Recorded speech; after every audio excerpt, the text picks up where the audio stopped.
আর আপনারা number of halls আপনারা যেটা বলছিলেন, দেখেন আপনারা জানেন শাকিব ভাইকে নিয়েও আমরা গত বছর রিলিজ করেছিলাম, শাকিব খানকে নিয়ে তুফান। তো তখনও 120টার মতো হল ছিল। এবারও বরবাদ সিঙ্গেল স্ক্রিন সহ।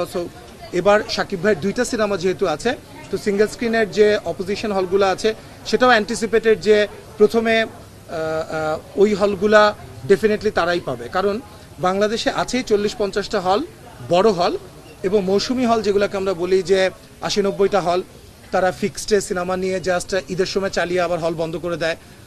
এটা তুফানের সময় হয়েছে, এবারও হবে। তো এবার যেহেতু 2টা সিনেমা ওনার, তো সেই অর্থে কিন্তু মাল্টিপ্লেক্স ছাড়া অন্য কারো প্রথম 2 সপ্তাহে পাওয়ার কথা না। তারপরেও কিন্তু আপনি দেখবেন অন্য কোনো সিনেমা সিঙ্গেল স্ক্রিনে না থাকলেও আমাদের অনেক বড় বড় হল রয়েছে। আপনার জয়দেবপুরের বর্ষা, খুলনার লিবার্টি, বগুড়ার মোমো এন, তারপর শেরপুরের রূপকথা, মণিহার সিনেপ্লেক্স যেটা যশোরের, তো সেগুলোতেও কিন্তু বেশ ভালো যাচ্ছে। আর আপনারা তো বললেনই যে 34টা শো সিনেপ্লেক্সে এবং ব্লকবাস্টারে, লায়ন্সে অলমোস্ট সব শো হাউসফুল। এই মুহূর্তে এই যে শোটা শুরু হলো এবং তারপরে 7:40-এ যে শোটা আছে, আমি জাস্ট একটু আগে খবর নিচ্ছিলাম যে একটা সিটও ফাঁকা আছে কিনা।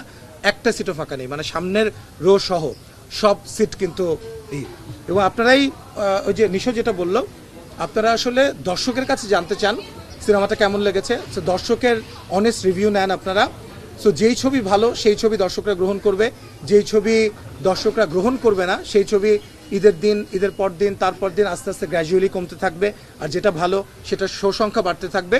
এবং সুড়ঙ্গের ক্ষেত্রেও যেটা ঘটেছিল, আমি যখন আমার প্রথম সিনেমা, তো প্রথম 2 সপ্তাহে ন্যাচারালি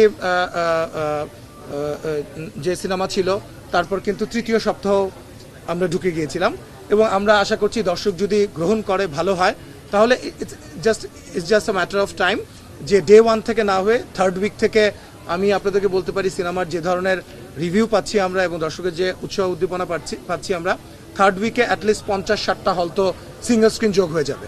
সো আর আমরা আরেকটা জিনিস একটু চেষ্টা করছি যে আমরা যে ধরনের সিনেমা বানিয়েছি গল্প নির্ভর, শিহাব শাহীনের পরিচালনায় এবং শিহাব শাহীনের লেখা, আপনারা জানেন শিহাব ভাই কেমন ধরনের গল্প বলার চেষ্টা করে এবং এই গল্পটা কিন্তু অ্যাস্থেটিক্যালিও দুর্দান্ত এবং একই সঙ্গে পপুলার জনরায় উনি বলার চেষ্টা করে। দর্শকরা প্রথম সিন দেখতে বসবার পরে শেষ সিন দেখার আগ পর্যন্ত দর্শকদের বসে থাকতে হবে, I can guarantee you. So ওইটাই আর কি। সো আমরা পরবর্তী হল যেটা আপনারা বলছেন, সো আমরা সেটা 3rd উইকে গিয়ে সেটা যোগ হবে।